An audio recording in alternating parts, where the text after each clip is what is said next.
योग आसन प्राणायाम आदि करते हैं, तब इसका पूरा लाभ होता है। तो मैं आपको आपकी जिंदगी के लिए छोटे छोटे कुछ 4 नियम बताना चाहता हूं, और ये 4 नियम का पालन आप सब करिए।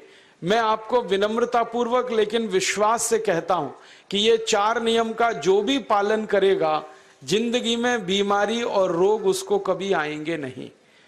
परम पूजनीय स्वामी रामदेव जी खुद 40-45 साल से इन 4 नियमों का पालन करते हैं।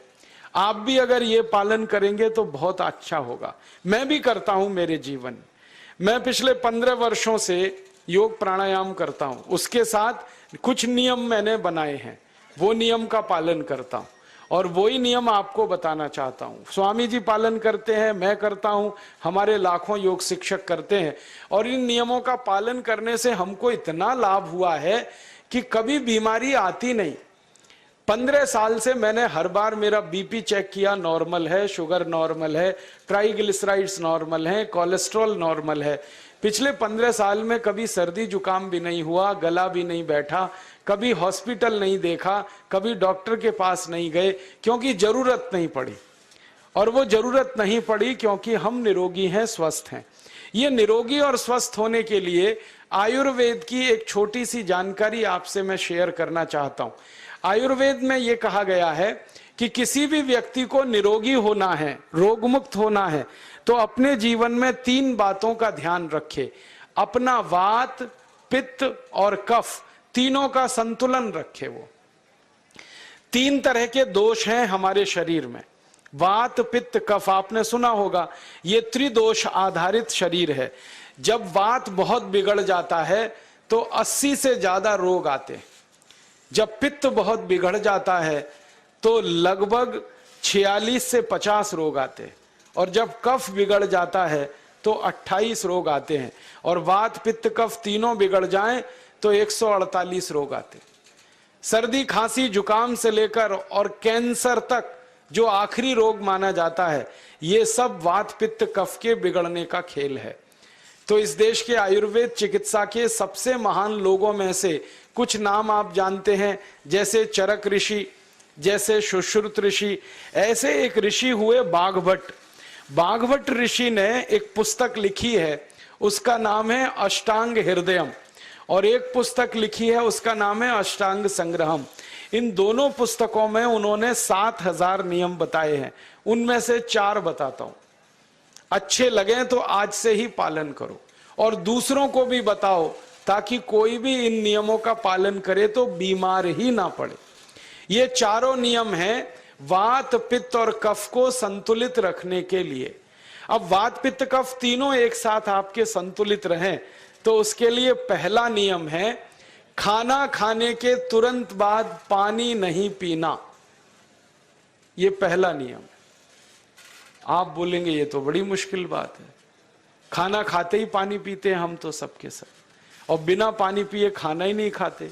कई लोग तो खाने से ज्यादा पानी पीते हैं, खाना कम खाते हैं, पानी ज्यादा पीते हैं। ये खाना खाने के बाद पानी कभी भी नहीं पीना, क्योंकि महर्षि बाघभट्ट कहते हैं भोजनांते विषम वारी, माने भोजन के अंत में पानी पियो तो जहर के पीने के जैसा है। इसलिए वो कहते हैं कभी भी खाने के तुरंत बाद पानी मत पियो। अब आप मुझे पूछोगे क्यों नहीं पिए, कारण बता दो। कारण मैं बताना चाहता हूं सरल भाषा में। हम जब खाना खाते हैं ना, तो पेट में सारा खाना इकट्ठा होता है। पेट में एक स्थान होता है, उसको हम कहते हैं जठर। संस्कृत में, हिंदी में जठर कहते हैं, अंग्रेजी में उसको एपिगैस्ट्रियम कहते हैं, हिंदी में कुछ लोग उसको आमाशय भी कहते हैं। ये जठर छोटा सा स्थान है। आपके पेट में नाभि है ना, उसके लेफ्ट साइड में बाईं तरफ छोटा सा स्थान है। सारा खाना आपका इसी स्थान पर आता है। जो भी आप खाते हो, रोटी, चावल, दाल, सब्जी, दूध, दही, कुछ भी खाओ, सब कुछ जठर में आता है। अब जठर में जैसे ही खाना इकट्ठा होता है तो उसमें आग जलती, और उस आग को कहते हैं जठर अग्नि। मिला के बोल देते हैं जठराग्नि। आप जैसे ही खाना खाते हो, पेट में जठर में अग्नि जलती है, वो अग्नि खाने को पचाती है, और अग्नि खाने को ऐसे ही पचाती है जैसे रसोई घर की अग्नि खाने को पकाती है। आपके रसोई घर में आप अग्नि जलाओ, उसके ऊपर दूध रख दो, दूध में थोड़ा चावल डाल दो, अग्नि जब तक जलती रहेगी खीर तब तक बनती रहेगी। आप घर में अग्नि जलाओ, उसके ऊपर पानी रख दो, उसमें दाल डाल दो, दाल की पकने की क्रिया तब तक चलेगी जब तक अग्नि जलेगी। ऐसे ही पेट में होता है, जैसे ही आपने खाना खाया पेट में अग्नि जलती है, और जब तक अग्नि जलती है तो खाने के पचने की क्रिया चलती है। जैसे रसोई घर में खाना पकाते हैं वैसे ही पेट में भी खाना पकता है, इसी को हम पचने की क्रिया कहते हैं, अंग्रेजी में उसको डाइजेशन कह देते। तो आपने खाना खाया, पेट में अग्नि जल गई, अब वो खाने को हजम करेगी, पचाएगी। अब मुझे एक प्रश्न का उत्तर दो आप, कि जैसे ही आपने खाना खाया पेट में अग्नि जल गई और वो खाने को पचा रही है, तुरंत आपने गट गट गट गट पानी पी लिया और खूब ठंडा पानी पी लिया, बर्फ मिलाया हुआ पानी पी लिया, फ्रिज का पानी पी लिया, क्या होने वाला है? अग्नि जलेगी कि बुझेगी? अग्नि के ऊपर पानी डालो तो अग्नि और पानी की दोस्ती नहीं है, दुश्मनी है। पानी अग्नि को बुझा देता है। तो आपने खाना खाया, अग्नि जली, पीछे से गटगट पानी पी लिया, अब अग्नि शांत हो गई, अब खाना पचेगा नहीं, तो वो पेट में पड़ा पड़ा सड़ेगा, और सड़ा हुआ खाना 100 से ज्यादा विष पैदा करेगा, और वो 100 विष आपकी जिंदगी को नरक बना देंगे और जिंदगी भर आप बीमार पड़े रहेंगे। आपको मालूम है, कई लोग कहते हैं मुझे पेट में बहुत गैस बनती है। ये गैस उन्हीं को बनती है जिनका खाना हजम नहीं होता। कोई लोग कहते हैं कि मुझे पेट में जलन होती है, ये जलन उन्हीं को होती है जिनका खाना पचता नहीं। कोई कहते हैं कि मेरे पेट में एकदम गुम हो जाता है, फूल जाता है, ये सब वो लक्षण हैं जब खाना पचता नहीं। तो खाना पचेगा नहीं तो सड़ेगा, सड़ेगा तो विष पैदा करेगा, और वो विष आपको बीमार करेंगे। इसलिए महर्षि भागवत ने कहा, खाना खाते ही पानी मत पियो। समझ में आया? फिर आप बोलोगे कितनी देर तक नहीं पिए? कम से कम 1 घंटे तक।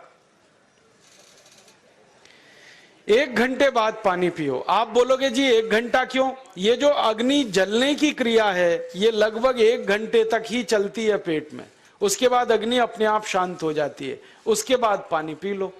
तो खाना अगर 10 बजे खाया तो 11 बजे पानी पियो, 11 बजे खाया तो 12 बजे पियो, 12 बजे खाया तो 1 बजे पियो, 1 घंटे बाद पानी पियो। अब आपके मन में यह सवाल आ सकता है कि खाना खाने के पहले पी लें क्या?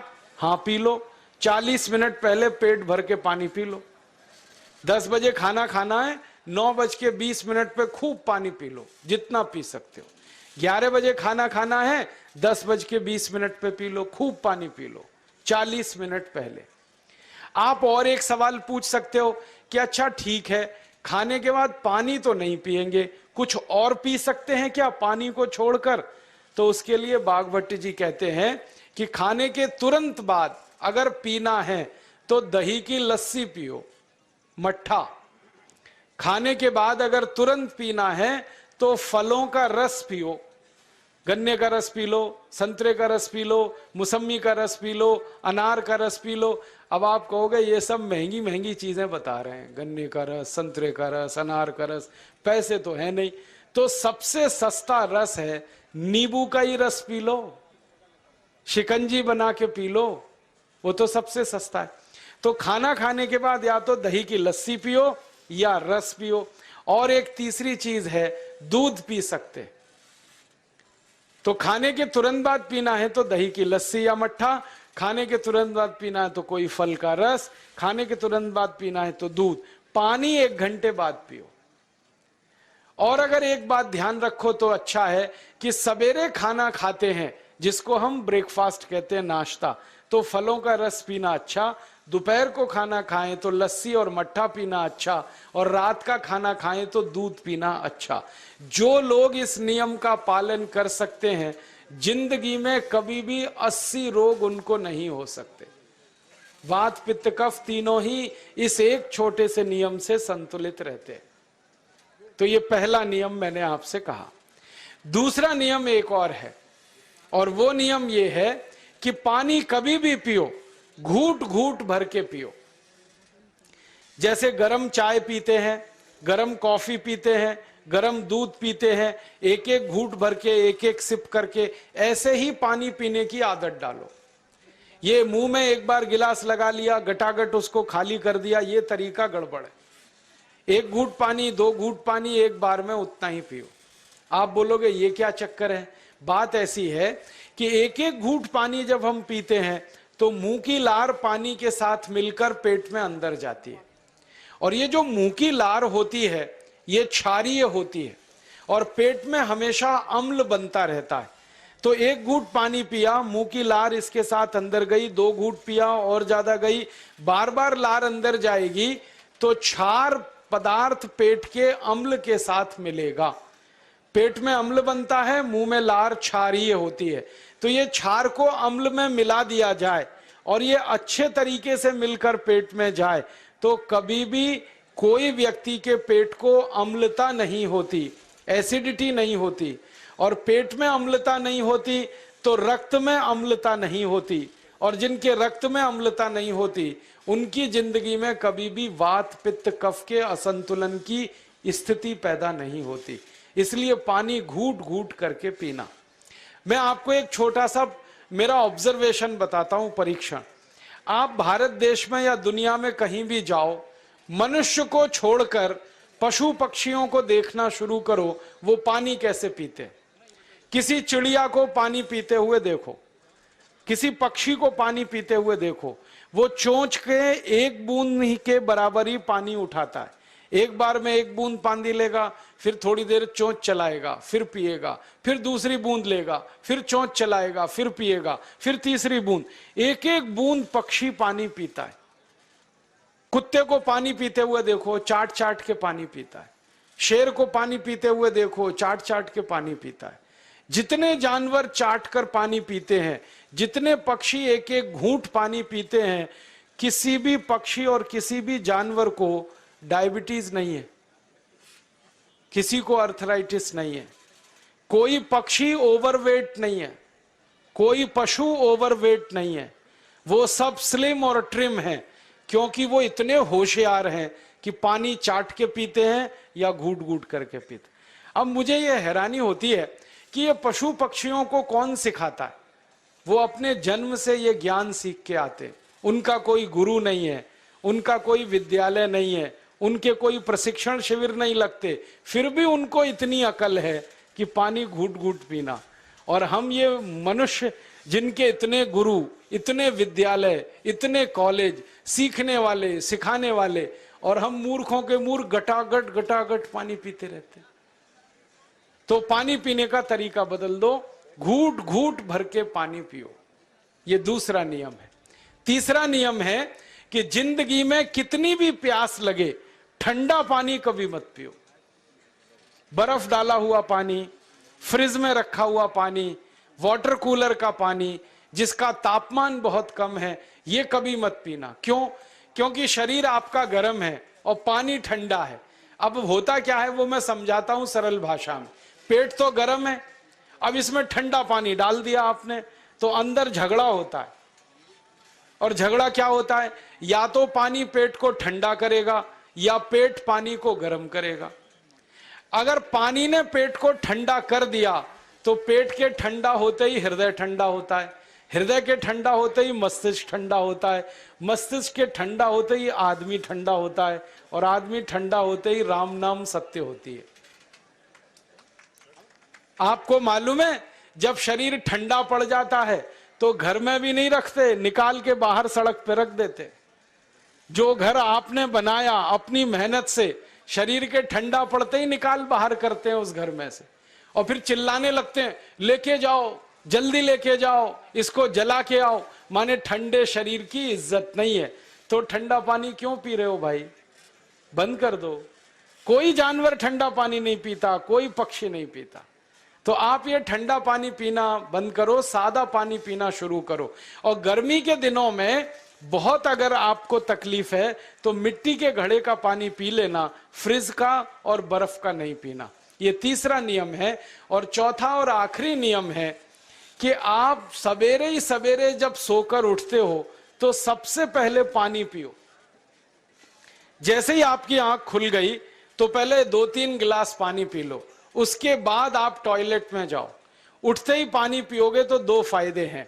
पहला फायदा यह है कि पानी पेट में जाकर बड़ी आंत को साफ करता है, और जैसे ही बड़ी आंत की सफाई होगी पेट पे दबाव पड़ेगा और आप संडास घर में जाएंगे, 2-3 मिनट में पेट आपका साफ हो जाएगा। जिनका पेट सुबह एक बार में साफ हो जाता है उनकी जिंदगी में कभी रोग नहीं आता। इसलिए सुबह सुबह उठते ही पेट साफ होना जरूरी है। और उठते ही पानी पियोगे तो मुंह की जो लार है वो पानी के साथ मिलकर अंदर जाएगी। सुबह पेट में एसिड की मात्रा ज्यादा होती है, इसलिए लार का पेट में जाना बहुत जरूरी है। इसलिए सुबह उठते ही पानी पीना बहुत जरूरी है। ये 4 नियम हैं आयुर्वेद के। पहला नियम, खाना खाने के 1 घंटे बाद पानी पीना। दूसरा नियम, पानी को हमेशा घूट घूट भर के पीना। तीसरा नियम, कभी भी जिंदगी में ठंडा पानी नहीं पीना। और चौथा और आखिरी नियम, सवेरे उठते ही सबसे पहले पानी पीना। 4 नियमों का पालन जो भी अपने जीवन में कर सकता है वो वात पित्त कफ तीनों को संतुलित रख सकता है। और जिसका वात पित्त कफ संतुलित है उसके जीवन में बीमारी नहीं आती है। और जो बीमार नहीं पड़ते हैं वो स्वस्थ और तंदुरुस्त और सुखी रहते हैं। उनकी जिंदगी का खर्चा कम होता है और देश का भी बहुत सारा पैसा बचता है। आपको शायद मालूम है या नहीं, 1 साल में हम जब बीमार पड़ जाते हैं भारतवासी तो साल का करीब 6 लाख करोड़ रुपया हमारा खर्च हो जाता है उन बीमारियों का इलाज करने में। इसलिए इतना पैसा फालतू में हम खर्च करें हर साल 6 लाख करोड़, ये बहुत बड़ी रकम है। इससे बेहतर यह है कि हम बीमार ही नहीं पड़ें और स्वस्थ रहें, सुखी रहें। और ये 6 लाख करोड़ का जो खर्चा हम करते हैं बीमार पड़ने पर, अक्सर ये एलोपैथी की दवाएं खाने में खर्च होता है। और जो एलोपैथी की दवाएं हम खा रहे हैं जैसे paracetamol, Baralgan, butazone, oxyphenbutazone, aspirin, Disprin, Novalgin, ये सब ऐसी खराब दवाएं हैं जो दुनिया के देशों में 20 साल पहले बंद हो चुकी हैं, भारत में धड़ल्ले से बिक रही हैं और हमको बीमारियों से ज्यादा गंभीर बीमारियों में फंसा रही। ज्यादातर दवाएं जो आप खाते हो वो किडनी खराब कर देती हैं, लीवर खराब कर देती हैं, आंतों में घाव कर देती हैं, विकलांगता आ जाती है, पैरालिसिस हो जाता है, ब्रेन हेमरेज हो जाता है, हार्ट अटैक आ जाता है। दुनिया में लगभग इस समय 84,000 दवाएं बिकती हैं और आपको सुनकर हैरानी होगी उनमें से मात्र 117 दवाएं हैं जो काम की हैं, बाकी सब बेकार की दवाएं हैं। उन बेकार की दवाओं को खाकर हम 6 लाख करोड़ खर्च करते हैं। ये बहुत दुख और अफसोस की बात है। और ये 6 लाख करोड़ का खर्चा समाज के वो लोग करते हैं जिनको जिंदगी में हर समय अपना आर्थिक स्थिति को देख के चलना पड़ता है, जिनकी आमदनी बहुत नहीं है, जिनके घर में आमदनी के बहुत ज्यादा साधन नहीं है, उनको ये पैसा खर्च करना पड़ता है। तो कई बार क्या होता है, किसी का घर बिक जाता है, किसी का खेत बिक जाता है, किसी के घर के गहने गिरवी रख जाते हैं, किसी को कर्ज लेना पड़ जाता है, किसी को कर्ज लेकर दोबारा कर्ज लेना पड़ जाता है। मैंने इस हिंदुस्तान में पिछले 15 साल के प्रवास में देखा कि गांव-गांव के गरीब किसान कर्ज ले लेकर ये महंगी दवाएं खाकर इलाज करते हैं, डॉक्टरों को पैसा देते हैं, दवा कंपनियों को देते हैं, और वो पैसा फिर इस देश में से दूसरे देश में चला जाता है, क्योंकि अक्सर ये दवाएं बनाने वाली कंपनियां विदेशी होती हैं। तो हम 6 लाख करोड़ खर्च करें अपने खून पसीने की कमाई का, उससे अच्छा ये है बीमार ही ना पड़े, दवा खाने की जरूरत ही ना पड़े, तो हम सुखी रहें, स्वस्थ रहें। तो योग प्राणायाम करें, 4 नियमों का जीवन में पालन करें, बहुत आसान है आपके लिए। Please hit like, share and subscribe our channel for more health and motivation related videos. Thank you.